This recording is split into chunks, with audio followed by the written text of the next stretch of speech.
नमस्कार, जय श्री राम। आपके हमारे चैनल वानर सेना 888 पे बहुत बहुत स्वागत है। आज हम चर्चा करेंगे पितृदोष के बारे में। पितृदोष क्या होता है? पितृदोष हमारे पिता एवं पूर्वजों द्वारा किया गया वो कर्म होता है जिसकी समाज में मान्यता ना हो। मतलब जो कार्य निंदित है वो किया गया हो और उसका भुगतान ना किया गया हो, उस कर्म से जो दोष निर्मित होता है उसे पितृदोष कहते हैं। अब जैसे उदाहरण के तौर पे लेंगे कि आपके पिता ने या फिर दादा ने परदादा ने जिसने भी किसी से पैसा लिया हो और जानबूझ के उसे ना दिया हो कि ये कमज़ोर है, निर्बल है, ये क्या ही कर लेगा, इसको नहीं दूंगा। तो बहुत से कारण हो सकते हैं। किसी भी कारण से किसी का लिया पैसा ना दिया हो तो पितृदोष बनता है। अपना शरीर मजबूत है इसलिए लोगों को प्रताड़ित करना, लोगों को सताना, मारना, किसी औरत के साथ में जोर ज़बरदस्ती करना, इसका अर्थ आप अपने हिसाब से निकाल लेना मैं क्या कहना चाह रहा हूँ। तो किसी औरत को सताना, जोर ज़बरदस्ती करना, अपने मजबूत शरीर का, बुद्धि का, बल का नाजायज़ उपयोग करना, तो ये निंदित कर्म है। तो ये जो कर्म किया गया है उस कर्म से वो बच जाता है तो उससे जो दोष बनता है वो पितृदोष कहलाता है। तो पूरी ज़िंदगी में आपके किसी पूर्वज ने अपने किए गए कुकर्म का भुगतान न किया हो तो वो जो दोष बनता है वो दोष आने वाली पीढ़ी को भोगना पड़ता। आपके दादा ने कोई गलत काम किया हो और उसके जीवन काल में उसने उसके उस गलत काम का दंड ना भोगा हो तो वो कर्म आगे बढ़ता, पिता के ऊपर आता, पिता से पुत्र के पास में आता। मतलब आज की पीढ़ी में जैसे हम तक आता। तो दादा ने जो कर्म किया है उसके पाप कर्म की सज़ा बाप को भोगना पड़ता, और बाप ने भी नहीं भोगा, बाप भी बच गया तो वो बेटे तक के आता। तो उस कर्म का भुगतान करना बहुत ज़रूरी है। यही पितृदोष कहलाता है। अब इसके लक्षण कैसे होंगे? धन लिया होगा तो धन की प्रॉब्लम आएंगी। किसी का दिमाग खराब किया होगा तो दिमाग से मतिमंद होगा। मतलब उसका दोष आने वाली पीढ़ी में आएगा। वो मतिमंद होगी, कम सोचने वाली होगी, धन का नाश करने वाली होगी, संतान नाश होगी, संतान उत्पत्ति नहीं होगी, मान सम्मान नहीं मिलेगा, सुख का नाश होगा, नौकरी नहीं लगेगी, काम करेगा 500 का मिलेंगे 50 रुपये। ये सब क्या है? ये अड़थड़े ही पितृदोष है। कैसे पहचानेंगे पितृदोष लगा है? घर के लोग आपस में लड़ेंगे, ये पितृदोष का सबसे बड़ा लक्षण है। घर में जाते से लड़ाई झगड़ा शुरू हो जाएगा। घर से बाहर निकले तो अच्छा लगेगा, घर के अंदर रहेंगे तो रहने का मन नहीं होगा। ये पितृदोष का सबसे बड़ा लक्षण है। पितृदोष का दुष्परिणाम उसी इंसान को भोगना पड़ता जो सच्चा और अच्छा इंसान होता, क्योंकि पितृदोष से निवारण करने वाला, उस कुल को तारने वाला वो लड़का ही होता है जो सच्चा और अच्छा इंसान होता है, क्योंकि उसी के पुण्य कर्मों से ही पूर्वजों के पाप कर्म धुलते। जिसके घर में पितृदोष होगा वो भगवान को मानेगा ही नहीं, कभी अच्छे कर्म नहीं करेगा। इसके पैसे ले ले, उसको पैसे ले ले, इसकी चुगली कर दे, उसकी चुगली कर दे, इसकी बदनामी कर दे, उसकी बदनामी कर दे। ये सब क्या पितृदोष के लक्षण है? भगवान की पूजा नहीं करेगा बिल्कुल वो। किसी के अंदर अच्छे गुण नहीं देगा, जिसको उसको गाली देगा, जिसके उसके काम में रुकावट डालेगा। ये क्या है? पितृदोष का सबसे बड़ा लक्षण है। ना वो खुद सुखी रहेंगे, ना दूसरे को सुखी रहने देंगे। जो अपने पास में उससे कभी सुख नहीं रहेगा, उसको दूसरे के सुख से बहुत बड़ा दुख खोजने लगेगा। अरे इसको क्यों मिल गया? ये तो नीच कुल में पैदा हुआ, इसको तो मिलने को नहीं होना था। हम तो इतने उच्च कुल में पैदा हुए, हमारा बाप बहुत अच्छा है, हम बहुत अच्छे। इसको इतना सुख कैसे मिल गया? उस दूसरे के सुख से जलना, ये भी पितृदोष का सबसे बड़ा लक्षण है। घर में कोई इंसान चरित्रहीन निकल जाना, चरित्र खराब निकल जाना, ये भी पितृदोष का लक्षण है। घर का कोई बड़ा बुजुर्ग है, दारू पीने वाला हो, नशा करने वाला हो, ऐसा गंभीर नशा करने वाला जिससे समाज में कोई मान्यता न मिले, उसके नशे से समाज के लोग कुपित हो और गलत नज़र से परिवार की तरफ देखे, तो ये बहुत बड़ा दोष है। पितृदोष का सबसे बड़ा लक्षण है। घर का कमाने वाला बहुत ज़्यादा दारू पीने वाला हो, लड़की के लफड़े में हो, लड़की के मतलब वही वेश्यावृत्ति, अपने कमाए हुए पैसे वेश्या को जाके दे देता हो,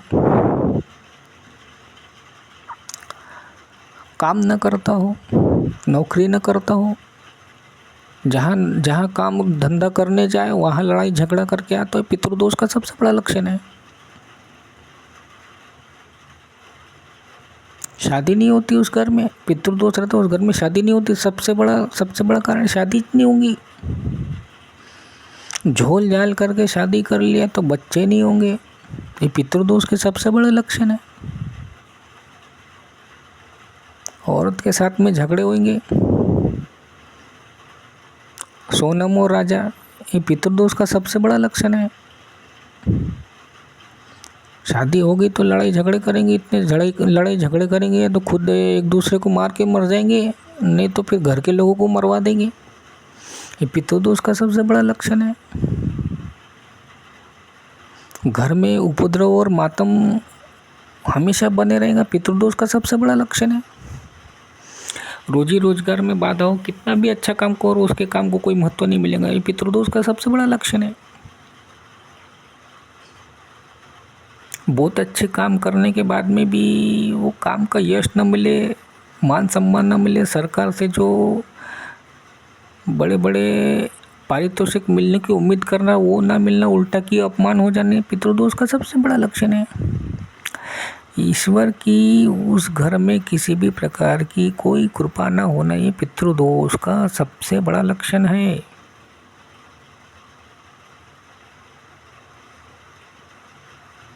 ईश्वर की कृपा, सालों गिनती लोग पूजा पाठ करते, उसका कोई असर नहीं होता, पूरी जिंदगी निकल जाती पूजा पाठ में, गरीब के गरीब ही रहते।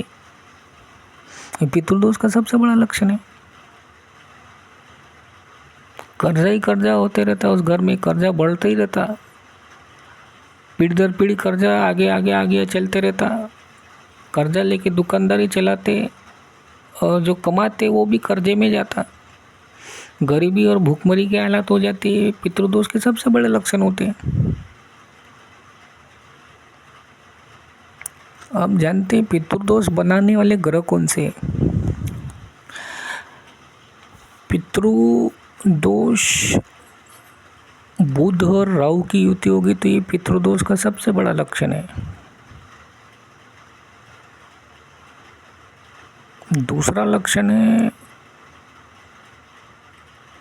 वो चंद्र की राहु केतु शनि पाप ग्रहों से युति होना, ये भी पितृदोष के लक्षण है। मतलब उसको स्त्री से वो तकलीफ होगी। सूर्य का राहु शनि एवं पाप ग्रहों से युति होना, ये पितृदोष का सबसे बड़ा लक्षण है।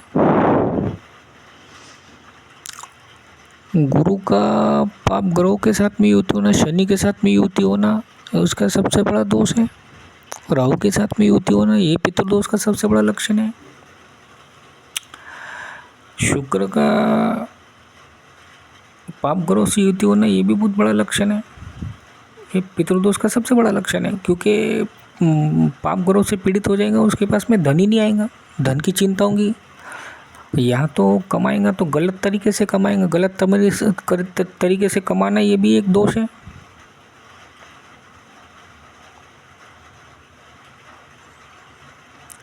मंगल के साथ में युति हो जाएंगी तो भी ये बहुत बड़ा लक्षण है पितृदोष का।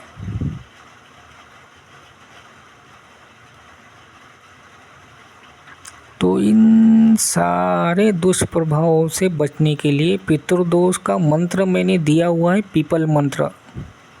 एक शॉर्ट वीडियो बना के पहले वीडियो डाला है, वो मंत्र इन सभी दुष्प्रभावों से मुक्ति दिलाएगा। मैं बोल के बता देता, अभी आपको अगर टाइम ना हो देखने के लिए तो इसी वीडियो में आपको वो मंत्र बता देता। मूलतो ब्रह्म रूपाय माध्यतो विष्णु रूपिणे अग्रत शिव रूपाय वृक्षराज नमोस्तुते। इसका अर्थ ये है, पीपल का जो वृक्ष होता है उसकी जड़ों में ब्रह्मदेव का वास होता है।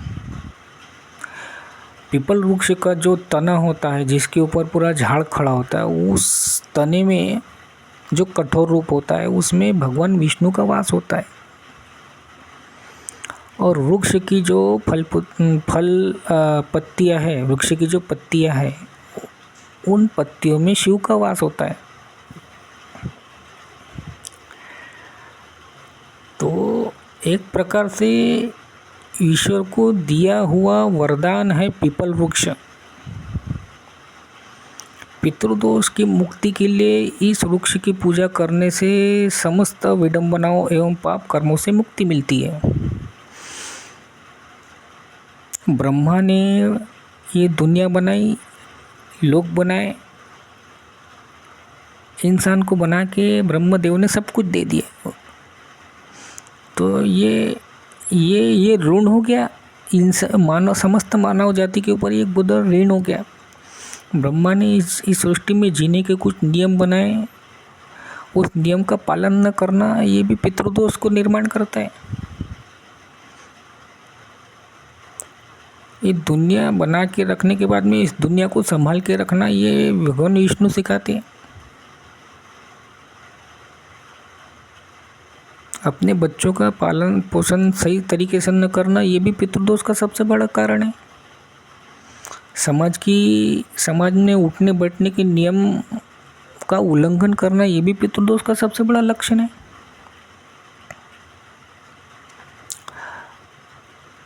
पत्तियां हमें क्या सिखाती है? प्रसारित करना। जो हमने ज्ञान अर्जित किया है, जो हमने धन अर्जित किया है, उसका सही से उपयोग ना करना ये भी पितृदोष का सबसे बड़ा लक्षण है।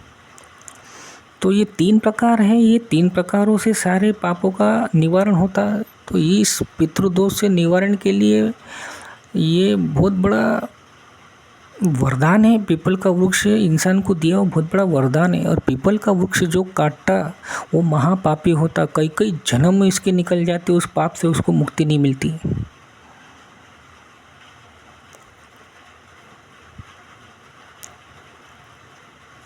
पीपल वृक्ष की पूजा करने से असीम धन मिलता, असीम सुख मिलता, असीम शांति मिलती, असीम ज्ञान मिलता, सब कुछ मिलता।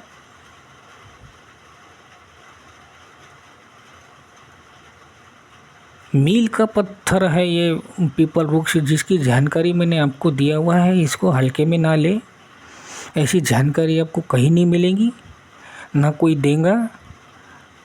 ये मैं दे रहा हूँ, ले लो, इसको फ्री में मिल रहा है, इसका उपयोग करो, खुद के घर का कल्याण करो, लोगों का कल्याण करो। इस वीडियो को शेयर करो अधिक से अधिक लोगों में। इस वीडियो को शेयर करना भी आपको किसी न किसी पाप कर्मों से मुक्ति दिला देगा। मैं तो आपको फ्री में दे रहा, मुझको इसमें कुछ भी नहीं मिलना है। मेरे को तो वीडियो बनाने का टाइम भी नहीं मिलता, फिर भी मैं अभी रात में बैठ के बना रहा ये वीडियो। रात में जब सब सो रहे तो मैं ये वीडियो बना रहा। किसके लिए कर रहे हैं? मेरा जीवन खराब हो गया तो लोगों का नहीं खराब होना चाहिए, क्योंकि मेरे को ज्ञान देने वाला कोई नहीं था। मैंने दर दर की ठोकरी खाई, तब मेरे को ये ज्ञान मिला। मेरे को ये ज्ञान मिलने में बहुत देरी हो गई, मुझे मेरे मुसीबतों से निकलने के लिए मौका ही नहीं मिला। तो मैं चाहता हूँ कि आने वाली पीढ़ी का जीवन खराब ना हो, इसलिए मैं ये ज्ञान आपको दे रहा हूँ, फ्री में दे रहा हूँ। इसका अधिक से अधिक आप शेयर करें, लोगों का भला करें। मेरा क्या भला करोगे, मैं ही दे रहा आपको। पितृदोष के बारे में और भी तुम्हारे को मैं जानकारी और दूंगा इसमें। अभी ये छोटा सा वीडियो है, इससे आप काम चलाओ। अभी करना कैसा है, पीपल वृक्ष की 7 प्रदक्षिणा करनी पड़ती है वृक्ष की पूजा करने के लिए। पहले तो ये मंत्र का जाप कर लेना घर में बैठ के। मूलतो ब्रह्म रूपाय माध्यतो विष्णु रूपिणी अग्रतो शिवप्राग अक्षराज नमोस्तुते। उसके बाद में जल लेके जाना, जल में काले तिल डालना, दूध डालना, गंगा जल डालना, तांबे के लोटे में जौ डालना थोड़े से। उसके बाद में पीपल वृक्ष की जड़ों में इसको अर्पित कर देना। उसके बाद में इस मंत्र का 7 बार मंत्र पढ़ना वहाँ पे झाड़ के पास में, पीपल वृक्ष के पास में। मूलतो ब्रह्म रूपाय माध्यतो विष्णु रूपिणी अग्रतो शिवप्राग अक्षराज नमोस्तुते। उसके बाद में उस वृक्ष की 7 प्रदक्षिणा ले लेना और वृक्ष को हाथ नहीं लगाना है। हाँ, उस दिन अगर शनिवार है तो आप उसको हाथ लगा सकते और हाथ लगा के बोल सकते कि हमारे सारे दोष हम आपको अर्पित करते हैं, आप ये हमारे सारे दोष ले लीजिए। हमारे पूर्वजों के जो श्राप है, अभिश्राप है, उनकी किए गए पाप कर्मों के लिए हम आपसे क्षमा मांगते हैं। हमें श्राप मुक्त एवं पाप मुक्त कीजिए और पितरों के, समस्त पूर्वजों के मुक्ति के लिए प्रार्थना करें। एक दूसरा उपाय है, चावल के 3 गोले लेके जाना है बना के, उसमें काले तिल डालना है और वो 3 गोले वहाँ पीपल के वृक्ष के नीचे रख देना है। उसके बाद में जल तर्पण करना है। यही सब सामग्री रहेगी, दूध रहेगा, गंगा जल रहेगा, जल रहेगा, काले तिल रहेंगे, जौ रहेंगे। कहीं से कुछ कंडिका मिल जाए तो वो लेके आ जाना, वो अंगूठे में पहन लेना। उसके बाद में अंगूठे से उसका अर्धे दे देना, तो इससे आपके पितृदोष की मुक्ति मिल जाएगी। पितृदोष बोले तो ये प्रेत दोष से मुक्ति मिल जाती है। घर में अगर कोई प्रेत है तो वो संतान उत्पत्ति नहीं होती, बच्चे नहीं होते, शादी नहीं हो रही, काम धंधे में नुकसान हो रहा, घर में लड़ाई झगड़े हो रहे, किटकिट हो रही, तो इससे आपको मुक्ति मिल जाएगी। हमारे इस चैनल को देखने के लिए आपका बहुत बहुत धन्यवाद। जय श्री राम। अधिक से अधिक लोगों को ये वीडियो शेयर करें।